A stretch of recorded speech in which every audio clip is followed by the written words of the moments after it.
이제 1월 달에는 우리 금년 한 해에 첫 시작했던 복 있는 사람이라는 주제로 이제 송구영신 예배를 드렸잖아요. 그래서 이제 복 있는 사람은 어떻게 사는 사람이고 어떤 사람인들인가를 1월 달에는 계속 말씀을 드릴 거예요. 본문은 바뀌고 관점은 조금씩 달라지지만 전체적인 큰 틀은 정말 복 있는 사람은 어떻게 사는 것인가. 우리나라 사람들은 참 복을 좋아해요. 예. 뭐 밥뚜껑 위에도 복이라는 글자가 써 있고요. 요즘에는 뭐 잘 그런 거 없을 수도 있는데 숟가락에도 좀 이렇게 좀 고급 숟가락에는 숟가락 바닥에 그 복이라는 글자를 새겨놨습니다. 또 중국 사람들도 복을 좋아하는 것 같아요. 중국 음식점에도 가면은 중국 사람이 빨간색하고 황금색을 좋아하거든요. 그래서 빨간색에다가 금칠로 휘갈겨서 복이라고 써놨어요. 근데 어떤 중국집에는 그걸 거꾸로 달아놨어요. 중국이 한자 쓰는 나라인데 글씨를 몰라갖고 거꾸로 달아놓을 리가 없잖아요. 그래서 제가 그냥 조용히 음식을 먹고 저도 궁금하면 꼭 물어보거든요.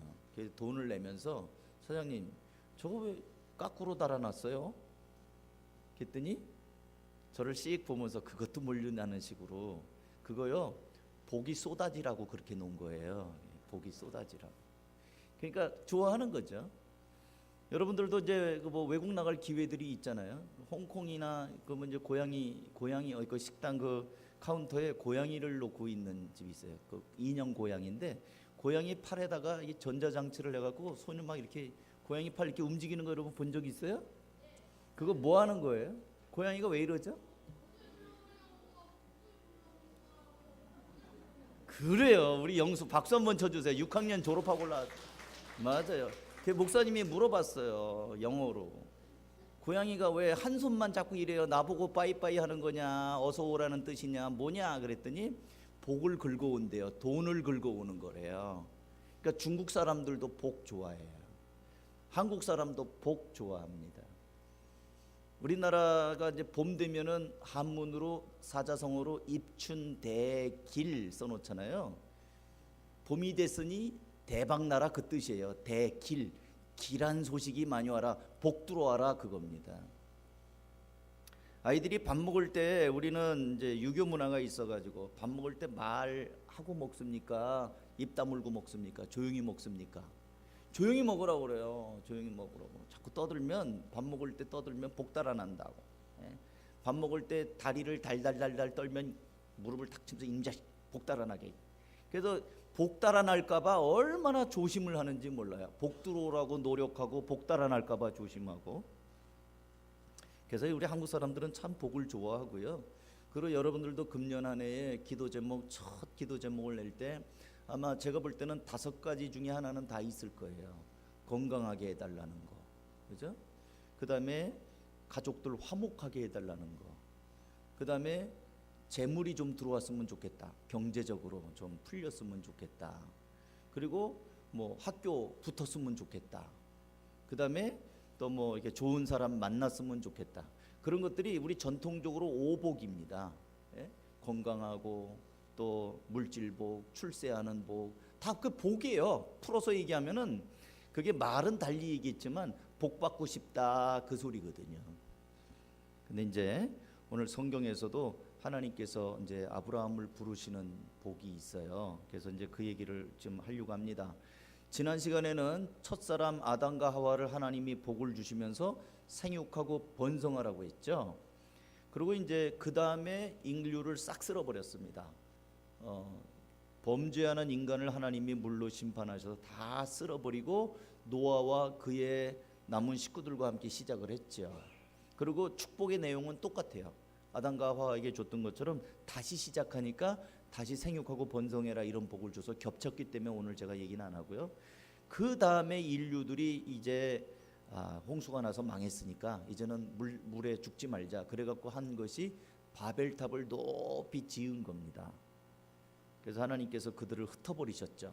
흩으시고 이제는 사람들이 막 살기 시작했어요. 세계 곳곳으로 이제 막 흩어져 가면서 막 살기 시작했는데 하나님께서 그 다음에 시작을 하신 것이 아브라함입니다. 노아는 다 쓸어버리고 없는 가운데서 새로 시작했지만 아브라함은 사람들이 많은 가운데서 하나님이 찾아오셔서 아브라함을 찍어가지고 내가 너와 함께 시작할게. 그게 이제 창세기 12장 1절이에요. 그 전에는 아브라함이라는 사람은 존재도 없었어요. 뭐 있었겠죠. 75살 먹을 때까지 살았겠지만 아무도 알아주지 않았는데 아브라함이 75살 됐을 때 하나님이 찾아오십니다. 수많은 사람들 가운데 하필 아브라함을 찾아와요. 아브라함이 인물이 좋았던 것도 아니고 무슨 믿음이 좋았던 것도 아니고 무슨 뭐 선택을 받을 만한 조건이 아무것도 없었어요. 그냥 많은 사람들 가운데 아브라함을 하나님이 찾아오신 거예요. 1절 여호와께서 아브라함에게 이르시되 너는 너의 고향과 친척과 아버지의 집을 떠나 내가 네게 보여줄 땅으로 가라. 요게 시작이에요. 결국 이제 아브라함이 하나님의 말씀을 따라 이제 시작하면서 이제 역사가 시작이 되는 거예요. 하나님의 나라가 이 세상에 이제 임하면서 믿음의 조상 아브라함을 선택해서, 그래서 아브라함이 시작한 사람이다. 그래서 믿음의 조상이 된 거예요. 이를 뽑아가지고, 그러니까 이 아브라함을 뽑아가지고 이제 새로 역사 속에 하나님의 나라가 이렇게 시작이 되도록 시초가 된 사람이에요. 아브라함이 살고 있던 시대는 아직 국가가 형태가 되지 않은 때입니다. 그러다 보니까 그냥 힘센 사람이 왕이에요. 그러니까 힘센 사람이 막 뺏는 거예요. 그래도 누가 뭘 할 사람이 없어요. 약육강식의 시대입니다. 이 정글의 법칙이에요. 그러니까 정글에는 법이 없어요. 힘센 놈이 약한 놈 잡아먹는 거예요. 아브라함 시대가 그랬습니다. 힘만 있으면은 남의 거 뺏어가고 뭐 다 해도 거칠 게 없는 거예요. 아직 나라도 없고 법도 없고. 그래서 한 번은 이웃 나라들이 연합을 해가지고 서로 물고 묻는 뜯는 그런 싸움이 일어나는 와중에 아브라함의 조카 롯이 끌려갔죠. 무법천지입니다. 그래서 아브라함 조카도 생포당하고 재산 다 뺏기고 집안 식구들 다 끌려갔는데 그거를 아브라함이 뒤늦게 들었습니다. 그래가지고 아브라함이 자기 조카가 끌려갔다는 소식을 듣고 구출해 와야 되잖아요. 근데 뭔 힘으로 구출해 와요? 돈 많이 줄 테니까 풀어줘라. 협상해서 풀어. 그거 안 돼요. 그러면 돈만 뺏기죠. 협상은커녕 그래? 네 것도 내 거 뺏기니까. 창세기 14장 14절에 보면 아브라함이 그의 조카가 사로잡혔음을 듣고 집에서 길리고 훈련한 자 318명을 거느리고 단까지 쫓아가서 그와 그의 가신들이 나뉘어 밤에 그들을 쳐부수고 다메섹 왼편 호바까지 쫓아가 모든 빼앗겼던 재물과 자기 조카 롯과 그의 재물과 또 부녀와 친척을 다 찾아왔더라. 자기 조카 롯이 사로잡혔다는 이야기를 듣고 아브라함이 가만히 있을 수가 없어서 318명의 장정들, 이 사람들은 자기 집에서 기르고 훈련했다고 그랬어요. 먹고 마시고 뭐 연습도 하고 이랬던 사람, 장정들, 싸움 잘하는 사람들 318명을 데리고 가서 밤에 급습해서 그놈들을 무찌르고 다 찾아왔다는 거예요. 자, 그러면 아브라함 집에 몇 명이 있었다고요? 318명의 장정들이 있었어요. 아브라함은 왜 이렇게 많은 사람을 데리고 있었을까요? 그런 시대니까 그래요. 살기 위해서는 힘이 있어야 돼요. 그래서 남들이 나를 넘보지 못하도록 나도 군사가 있어야 돼요. 집에서 기르는 식구들이 있어야 되고요. 그래서 자식이 많아야 되는 거예요. 힘이 있어야 되니까. 넘보지 못하고 나를 무시하지 못하도록. 그런 시대에 이 아브라함이 살고 있었어요. 그런데 이때에 그래도 아브라함은 불안했습니다. 왜냐하면 318명을 데리고 있는 거면 1000명 데리고 있는 사람한테는 당하는 거예요. 10,000명 데리고 있는 사람한테는 당하는 거예요. 세상은 넓어요. 자기보다 힘센 사람 많습니다. 그러니까 불안한 거예요. 한 번은 야곱의 12아들 중이 있고 야곱의 막내 딸이 있습니다. 디나라고 하는 예쁜 딸이 하나가 있어요. 근데 이 딸이 호기심이 많아가지고 동네 구경을 갔다가 그 딸을 보고 짝사랑을 하는 그 추장의 아들이, 이 세겜이라고 하는 아들이 나랑 사귀자. 딸이 콧방울 끼죠. 웃기지 마. 너하고는 안 놀아. 뭐 이렇게. 그러니까 강간을 해버렸습니다. 그러니까 이 소식을 이 딸이 울고불고 들어와서 막 이렇게 아빠한테 일렀겠죠. 오빠들이 아직 다 양치느라고 나가 있으니까 아빠가 가만히 있습니다. 나중에 형제들이 돌아왔어요. 그 소식을 듣고 오빠들이 가만히 있지 않죠. 그래서 그냥 성질이 나가지고 이것들을 어떻게 할까, 어떻게 하면 복수를 할까 이러고 있는데, 그 세겜이 자기 아버지를 데리고 왔습니다. 모시고 왔죠. 아, 우리 아들이 당신 딸 사랑하고, 그리고 우리 아들하고 당신 딸하고 이미 뭐 관계가 돼 있으니까 우리 혼인시킵시다. 결혼시켜서 우리 사돈 맺읍시다. 이미 뭐 다 이제 우리는 다 이렇게 아들이 좋아하고 그러니까 당신 딸도 싫지 않은 것 같으니까 결혼시킵시다. 근데 이 오빠들이 시치미를 떼고, 아, 당신하고 우리는 다르다. 당신들은 할례 받지 않지 않았냐? 그러면서 할례를 받아야지 우리는 같이 할 수 있다. 같이 결혼을 맺을 수 있다. 그래, 그럼 할례를 하겠다. 할례는 포경 수술이에요. 얼마나 아프겠어요. 옛날에 요즘 마취도 안 하고, 요즘에 마취하고 그러니까 덜 아프지만 옛날에 마취 안 하고 살을 잘랐으니 얼마나 그 힘들었겠어요. 할례를 받아야 된다 그러니까 이 딸을 데리고 올 욕심에 전부 다 마을 사람들이 할례를 받습니다. 할례 받아서 이 남자들이 힘을 못 쓸 때, 그때 급습해가지고 야곱의 식구가 70명이거든요. 12아들과 뭐 식구들 다 떼거리로 가가지고 그 할례 받고 끙끙 앓고 있는 그놈들을 다 죽여버립니다. 내 여동생을 수치스럽게 강간을 해서 너희들 맛 좀 봐라 하고 다 죽여버려요. 그때 야곱이 두려워갖고 말합니다. 우리가 70명밖에 안 되는데 이 소문이 나면 우리는 몰살 당하겠다. 너희들 어떻게 이렇게 했느냐. 그래서 그 동네를 떠요. 그 동네를 떠나버립니다. 그럴 정도로 그 당시에는 힘 있는 자들의 우선시대예요. 아브라함이 318명을 데리고 있어도 아브라함은 늘 불안한 거예요. 그러니까 밤에 쳐들어간 거예요. 밤에. 이런 때에 하나님이 아브라함을 찾아오신 겁니다. 이게 복이에요. 사랑하는 성도 여러분, 우리가 살고 있는 세상도 그렇습니다. 여러분이 힘이 있으면 얼마나 힘이 있어요. 조금 아까 우리 박 집사님 기도할 때 우리는 연약하여 아무것도 할 수 없습니다. 하나님 도와주십시오. 이렇게 기도했잖아요. 우리가 여러분이 배웠으면 얼마나 배웠겠어요. 돈이 있으면 얼마나 있어요. 기술이 있으면 얼마나 기술이 대단하겠어요. 세상은요, 제가 이제 학교에서 논문 쓰려고 보니까 저는 기도하고 나서 영감 받아갖고 나 혼자 기발한 논문인 줄 알았어요. 이거 논문 쓰려고 딱 제목 잡고 쓰려고 혹시 뭐 있나 하고 검색을 해봤더니 벌써 어떤 놈이 그거 다 써놓은 사람이 많더라고요. 저보다 똑똑한 사람이 더 많아요. 결국 마음에 낙심이 되었고 이제 또 끙끙거리고 또 제목 하나 잡고 이거 써야지 하고 또 그래도 혹시 모르니까 또 찾아봐야지 하고 검색을 해보니까 그것도 누가 썼네. 세상에는요 이미 다 해놨어요. 책들도 많고 많아요. 그러니까 박사가 나오는 거예요. 남들이 안 하는 소리 해야 박사거든요. 근데 논문을 검색해보면 이미 수많은 사람이 다 했어요. 여러분이 생각하는 거 여러분만의 기발한 생각 아니에요. 누군가가 다 생각했어요 이미. 그러니까 이 세상에는 우리가 아무리 뭐 공부를 많이 하고 돈을 많이 벌고 뭐 기술이 있고 그래도 다 뛰는 놈이에 나는 놈이 있다는 식으로 다 있단 말이죠. 더 악한 사람들이 많아요. 우리가 참 살기 어려운 때예요. 그럴 때에 하나님이 아브라함을 찾아오셔서 아브라함아 가거라. 내가 함께 하겠다. 어떤 상황에서도 하나님이 임재하시고 하나님이 말씀하시고 하나님이 내 편에 서주겠다. 이게 복이란 말이죠. 돈 많이 버는 게 복이 아니라 어떤 상황 가운데서도 하나님이 내가 너를 안다. 내가 너를 기억한다. 내가 너와 함께 할게. 너 내 말만 들어. 걱정하지 마. 내가 너 옆에 있다.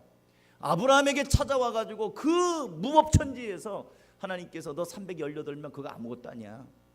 너는 본토와 친척과 아비집을 떠나거라. 찾아오셔서 말씀하시고 찾아오셔서 기도를 들어주시고 그 하나님이 내 옆에 있다는 것 자체가 그게 복이에요. 보이지 않는 복이죠. 우리는 뭐가 있어야지만 복이라고 생각하지만 그거 아니에요. 하나님이 내 편에 서 있는 것. 그래서 칠흑같이 어두운 밤에 시편 기자는 이렇게 말합니다. 시편 119편 105절 주의 말씀은 내 길에 내 발의 등이요 내 길에 빛이니이다. 주님의 말씀이 나와 함께 하셔서 어둠을 비춰가면서 걸어갈 때 함께하는 것. 마치 망망대해에 칠흑같이 어두운 망망대에 등대 하나가 착 비치면 등대 불빛만 따라가면 항구에 도착하지 않습니까? 아브라함에게 어느 순간에 자랑할 거 없고 내세울 거 없고 정말 평범한 이 아브라함에게 찾아오셔서 아브라함아 이름 불러주시고 가거라 장소를 지정해 주시고 내가 함께 하겠다라고 약속해 주시는 것, 이게 복이다. 우리가 살아가는 이 세상에 어저께 교사 세미나를 갔더니 강사 목사님이 저하고 정반대의 얘기를 해서 제가 깜짝 놀랐어요. 유대인들의 교육 얘기를 하는데 유대인들은 어렸을 때 이렇게 교육을 시킨대요. 아이가 2살, 3살쯤 됐을 때 아이를 이렇게 좀 높은데 책상이나 이런 데다가 이렇게 해놓고 아빠가 아무개야 뭐 데이빗 뛰어내려 아빠가 받아줄게. 그럼 얘가 이제 그때 무서운 공포를 느낄 때 아니에요? 근데 이렇게 높은 데서 아빠가 받아줄게, 아빠 믿고 뛰어내려, 아빠가 받아줄게 이런데요. 그럼 얘가 주저주저 하다가 아빠가 받아준다니까 폴짝 뛴답니다. 근데 아빠가 안 받아주고 싹 피한대요. 결국 애가 아빠 믿고 뛰어내렸는데 꽈당 하고 떨어지면 얼마나 아프겠어요. 아빠 왜 받아준다더니 안 받아주냐고. 아빠한테 막 원망하고 막 울겠죠. 그럼 그때 이제 아빠가 그런데요. 토닥토닥하면서 얘야 세상에는 믿을 사람이 아무도 없단다. 누구도 믿지 말거라. 실습 교육을 그렇게 시킨대요. 저는 그 말 듣고 아빠가 받아주면서 그렇지 아무리 어려워도 아빠를 믿으면 아빠는 받아주는 것처럼 하나님은 좋은 분이야 이렇게 가르쳐 주길 기대했거든요. 근데 그렇게 안 가르친대요. 유대인들은 뛰어내리면 피한대요. 다음부터는 뛰어내리지 말아야 되겠다. 세상에 믿을 놈 없다 이제 그걸 가르쳐 준다는 거예요. 그러면서 오직 하나님만 믿음의 대상이라는 거예요. 뭐 이렇게 엎어치나 매치나 뭐 가르친 건 뭐 되겠습니다만 정말 우리가 이 험한 세상은 누구도 의지할 수가 없는 이 시대 아닙니까? 그때 하나님이 찾아와서 나를 개인적으로 아시고, 예를 들어 대통령이 여기 이 시흥시 방문해 갖고 이 국민들 모아놓고 뭐 연설한다 그러는데 연설하다가 제가 옆에 있을 때 와 있을 때 군중 속에서 황 목사님 요즘에 잘 되시냐고 나를 아는 척 해봐요. 그 많은 사람 가운데 내가 뿌듯하지 않겠어요? 하나님이 이 많은 이 험한 세상의 무리 가운데 아브라함을 찾아오셔서 아브라함아 살기 힘들지? 여기 말고 떠나거라. 내가 너한테 좋은 길 준비해놨어. 나만 믿고 떠나. 그게 복이라는 거예요. 하나님이 나를 알아주시고 내가 기도할 때 힘들 때 눈물로 기도할 때 하나님이 그래 힘들었지? 내가 너의 마음을 안다 하고 나를 토닥거려주고 하나님이 나를 알아주는 게 복이라는 거예요. 돈 많은 거 이거는 다음 문제고요. 하나님이 아브라함을 찾아오시는 것처럼 하나님이 나를 알아주시고 찾아온 이게 복이라는 거예요. 이 귀한 복을 하나님이 정말 나와 함께하는 이 복을 사모하고 꿈꾸면서 그런 삶을 살아가기를 주님의 이름으로 축복합니다. 두 번째는요, 하나님이 알아만 주는 것이 아니라 책임져 주는 것이 복이에요. 창세기 1장 12장 1, 2절 보면은 여호와께서 아브라함에게 이르시되, 여기까지가 이제 첫 번째 하나님이 찾아오시는 게 복이라고 말씀드렸고요. 너는 너의 고향과 친척과 아버지의 집을 떠나 내가 네게 보여줄 땅으로 가라. 내가 너로 큰 민족을 이루고 네게 복을 주어 내 이름을 창대하게 하리니 너는 복이 될지라. 떠나가거라. 내가 너로 하여금 이렇게 저렇게 해주겠다. 사랑하는 성도 여러분, 하나님이 주시는 이 복이 책임져 주시는 거예요. 여러분, 우리 아빠들은 가정을 책임지잖아요. 식구들 먹여 살리려고 얼마나 고생하십니까? 물론 가족을 돌아보지 않는 무책임한 아빠들도 뭐 없잖아 있습니다만, 대개의 이 가장들은 어쨌든 식구들 먹여 살리려고 직장 생활하는데 참 힘들잖아요. 어떨 때는 정말 때려치고 싶을 때도 있잖아요. 정말 그 상사들하고 불편하거나 이럴 때 딱 집어던지고 그냥 쿨하게 나 더럽고 못해 먹겠다 하고 딱 던지고 나가고 싶을 때도 있을 거예요. 그렇지만 그러지 않는 이유는 그 옛날에 그 박광수가 그린 광수생각이라는 만화의 한 대목이 있어요. 이 사람은 늘 사표를 꿈꿉니다. 더럽고 치사해서 역겨워서 이 회사 못 다니겠다면서 사표를 딱 쓰는데 옆에 부장님이 오는 거예요. 자네 뭐하나? 얼른 고쳐고 사표를 샘표로 쓰는 거예요. 샘표. 그게 만화의 한 대목이었어요. 사표 쓰고 싶은 마음은 굴뚝 같아요. 그런데 그렇게 못해요. 왜? 딸린 식구들이 있으니까 책임져야 되니까 이 누군가를 책임진다는 게 굉장히 힘듭니다. 저는 담임 목사예요. 제가 전도사들을 보고 얘기를 했어요. 나는 너희들이 자네들이 부럽다. 왜? 후배들이니까 10살 뭐 심지어는 20살 이하의 그 나이 차이가 나니까 너무 부럽다. 당신들은 담임 목사가 있잖아. 다 담임 목사한테 떠밀면 나는 책임져요. 무한 책임자예요. 시키는 대로만 하면 돼요. 그리고 핑계는 목사님 핑계만 대면 돼요. 근데 담임 목사는 그게 아니에요. 담임 목사는 결정하면 말 광고도 함부로 못해요. 광고하면 그대로 해야 돼요. 그러니까 이 지시받고 싶다. 나도 지시받고 싶다. 이런 생각을 들 때가 있습니다. 아브라함이 이 험한 세상에서 자기 혼자 이 식구들을 거느리려고 얼마나 힘들었을까요? 318명 먹이고 기르고 훈련시키는 일을 해야 되잖아요. 왜요? 살기 위해서. 그것들 먹여야죠. 주변 환경 봐야죠. 이 식소들을 거느려야죠. 가정의 대표 아닙니까? 그런데 어느 날 하나님이 찾아오셔서 걱정하지 마. 내가 책임질게. 너 먹고 사는 거 네 식구들까지 내가 다 키울게. 나만 믿어. 내가 다 한다. 이게 복이에요. 우리는 예수를 믿으면서도 하나님을 자기의 협력자로 만들고 내가 하려고 그래요. 하나님 아무 소리 마시고 제 옆에 타고 계셔요. 그리고 제가 운전해서 다 갈 테니까 하나님은 푹 쉬고 계세요. 이렇게 안 되니까요. 근데 하나님은 뭐라고 말씀하냐면 그 키 이리 줘. 내가 운전할게. 너는 그동안 운전하라고 애썼다. 너는 푹 나만 믿고 쉬거라. 내가 해줄게. 이렇게 말씀해. 너 여태까지 살기 힘들었지. 이만한 가정 이끄느라고 이 식구들 거느려 이만한 재물 이끄느라고 너 고생했지. 그런데 이제는 나한테 맡겨라. 내가 너에게 젖과 꿀이 흐르는 땅. 지금 네가 일군 거 식구들만 아브라함도 그만큼 살 만큼 해요. 75살 살 때까지 300명을 넘게 먹여 살릴 정도면 재물이 있는 거예요. 부자예요 아브라함. 근데 여태까지 너 일가 세우느라고 고생했지. 이제는 내가 너를 민족의 아비가 되게 하겠다. 나한테 맡겨라. 내가 이제 책임져 줄게. 사랑하는 성도 여러분, 저는 여러분들에게 이런 제안을 지금 하나 드립니다. 그동안 여러분은 우리 가운데 뭐 게으른 사람, 놀고 먹기 위해서 세상을 그냥 대충 사는 사람은 그렇게 없다고 생각해요. 제가 우리 교회 성도들을 알거든요. 최선을 다했어요.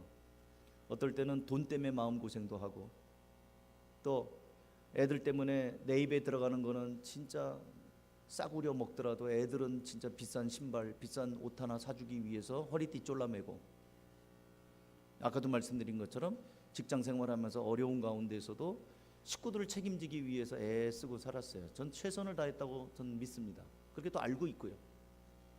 근데 그래서 이만큼이에요.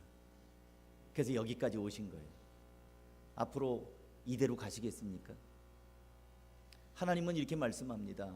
네가 여태까지 75살 사는 동안 이 가나안 이 민족들, 이 타 민족들과 함께 이 죄악이 넘치는 가운데서 애쓰고 살았는데 이만큼 이룬 거예요. 그런데 이제 내가 너의 이름을 바꿔주겠다. 너를 이제는 한 가정의 아비가 아니라 열국의 아비가 되게 하겠다. 이제는 너를 이 집안 식구만 책임지는 사람이 아니라 너로 인하여 천하만민이 복을 받을 수 있도록 한 민족을 이루고 축복의 근원이 되게 하겠다. 내가 너를 책임져 주마. 이게 복이에요. 사랑하는 성도 여러분, 하나님께 맡기면 손해보는 것이 아닙니다. 이제 두 번째 복이 뭐냐면 하나님께서 책임져 주는 인생이 되는 것이 복입니다. 하나님이 나를 아시는 것이 복이고, 하나님이 나와 함께 따라다니시면서 나를 책임져 주시는 게 복이라는 거예요. 그리고 이제 마지막으로 우리가 꿈꾸고 사모해야 되는 것은, 우리는 흔히 나보러 나 먹고 광에서 인심 난다고 그래요. 이게 먹고 조금 남으면 나눠주는 거죠. 그 정도예요. 이웃들에게 조금씩 나눠주고. 근데 대개는 나누기가 어렵죠. 왜냐하면 살기가 그냥 퍽퍽하니까. 근데 세 번째, 요거는 우리가 꿈꾸고 사모하고 기도해야 되는 복이 뭐냐면 3절, 너를 축복하는 자에게는 내가 복을 내리고 너를 저주하는 자에게는 내가 저주하리니 땅의 모든 족속이 너로 말미암아 복을 얻을 것이라 하신지라. 축복의 통로가 되는 거예요. 나로 인하여 다른 사람이 복을 받는 일에 쓰임을 받는 거예요. 여러분 혹시 자석을 아시겠죠? 자석 알아요? 자석이 두 가지가 있어요. 하나는 영구 자석이 있습니다. 영구 자석은 자력이 얼마나 센지 그냥 쩔거덕 들러붙어요. 근데 그 다음에 임시 자석이 있어요. 그거는 이제 전기를 통하는 전자석 같은 거, 호일을 감아갖고 전기를 통하면 전기가 들어오는 동안만 자석이 생겨요. 아니면 그 영구 자석한테 막 비비잖아요. 그러면 거기에 자석기가 조금 붙어가지고 이게 붙어요. 드라이버 같은 거 이렇게 하다 보면 이렇게 못 같은 거 이렇게 붙잖아요. 그건 자력이 생긴 게 아니고 영구 자석으로부터 뭔가 이렇게 영향을 받아가지고 좀 이게 자석 냄새가 나는 거예요. 그래서 이렇게 하면 조그만 것들은 붙어요. 그러나 센 거는 못 붙어요. 그러니까 그 자체가 아주 그냥 짱짱한 자석이 있는가 하면 영향받은 자석이 있어요. 지금 아브라함에게 하나님이 뭐라고 말씀하냐면 너를 내가 아주 짱짱하게 만들어주겠다. 너를 축복의 근원이 되게 하겠다. 너를 통하여 너에게 붙는 사람은 누구나 형통하게 만들어주겠다. 우리 기독교의 리더십은 남을 성공시켜주는 리더십이에요. 요셉이 그랬습니다. 요셉이 보디발 집에 팔려갔을 때 요셉 때문에 그 집이 잘 됐어요. 애굽의 총리가 됐잖아요. 애굽왕 바로는 하나님도 안 믿는 사람이에요. 그런데 요셉 때문에 그 나라가 잘 됐어요. 감옥에 들어갔죠. 오해받아가지고. 요셉 때문에 그 감옥이 잘 됐어요. 그러니까 그 사람이 가는 곳마다 잘 돼. 왜? 그 성경에는 분명히 거기 붙어 있어요. 어디로 가든지 하나님이 형통케 하셨다. 오늘 아브라함에게도 그 약속을 하시는 거예요. 내가 너를 축복의 근원이 되게 하겠다.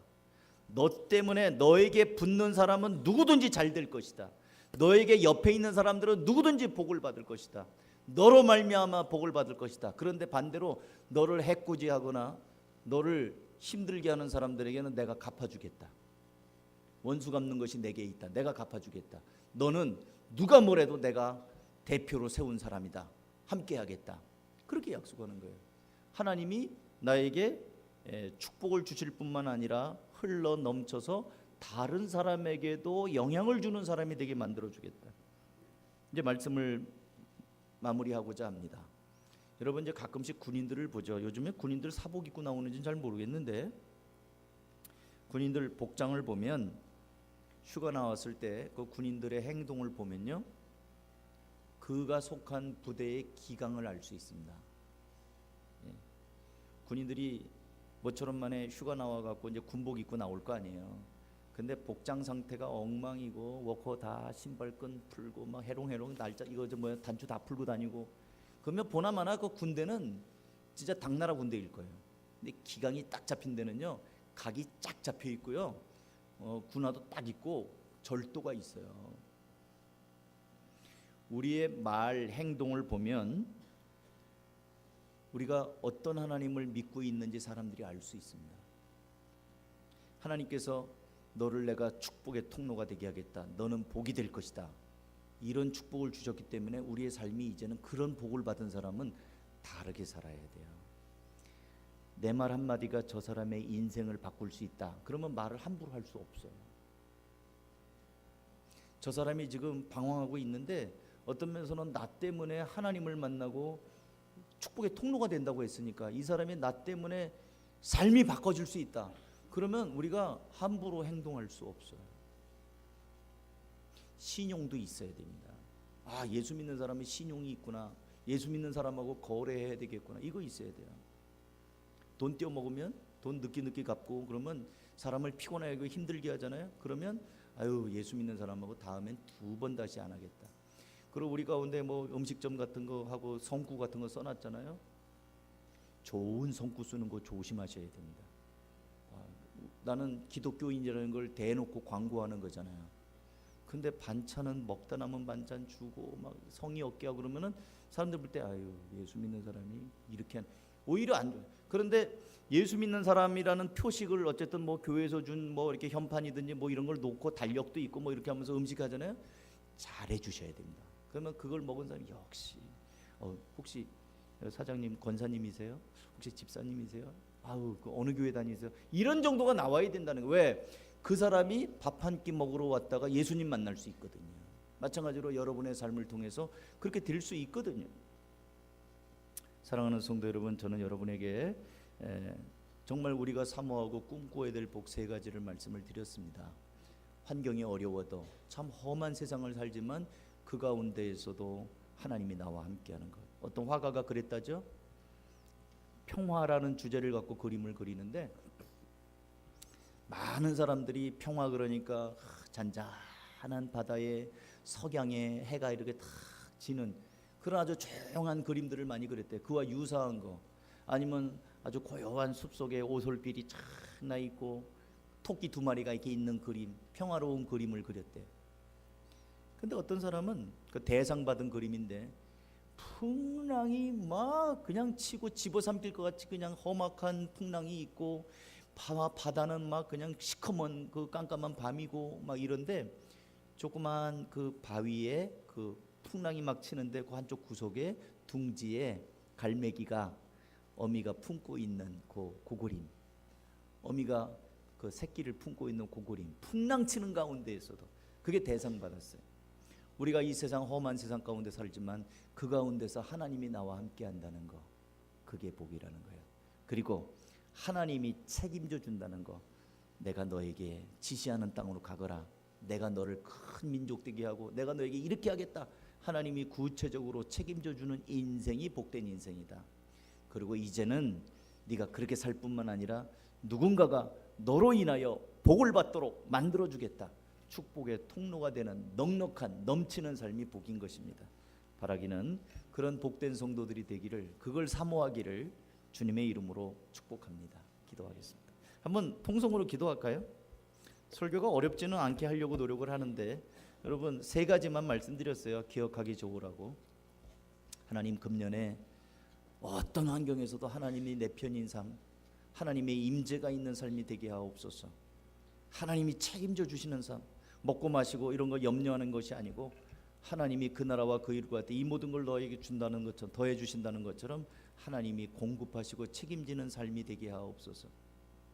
그리고 하나님, 나만 사는 것이 아니라 누군가에게 이 땅에 내가 태어났는데 선한 영향력, 좋은 그 리더십을 발휘하면서 또 복의 근원이 되는 삶이 되게 하옵소서. 그렇게 한번 들은 말씀 요약하면서 기도하면서 또 나아가기 바랍니다. 기도하겠습니다.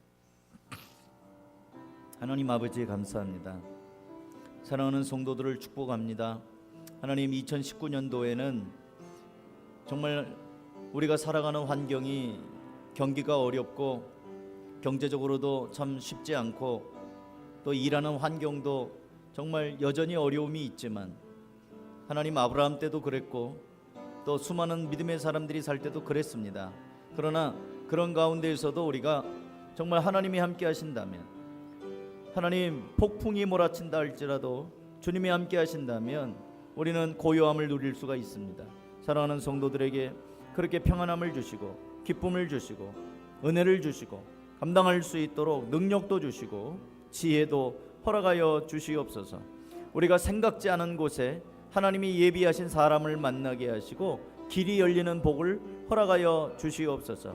본토와 친척과 아버지 집을 떠나라고 하신 주님, 내가 너에게 젖과 꿀이 흐르는 땅 가나안을 예비했으니 그리 가라고 하시는 주님, 하나님이 책임져 주시는 인생으로 그렇게 우리가 살아갈 수 있게 하여 주시고, 하나님 아버지, 또 하나님이 이젠 다른 사람들에게 선한 영향을 끼치며 살아갈 수 있도록 복스러운 삶, 축복의 통로가 되는 삶, 나로 인하여 다른 사람이 기뻐하며 나로 인하여 살 수 있는 생명의 전파자가 될 수 있도록 역사하여 주시옵소서. 우리 성도들 축복합니다. 금년에 한 가정 한 가정, 또 일터 사업장들마다 하나님이 동행하시고 자녀들에게도 은혜를 더하여 주시옵소서. 축복하고 예수님의 이름으로 기도하옵나이다. 아멘.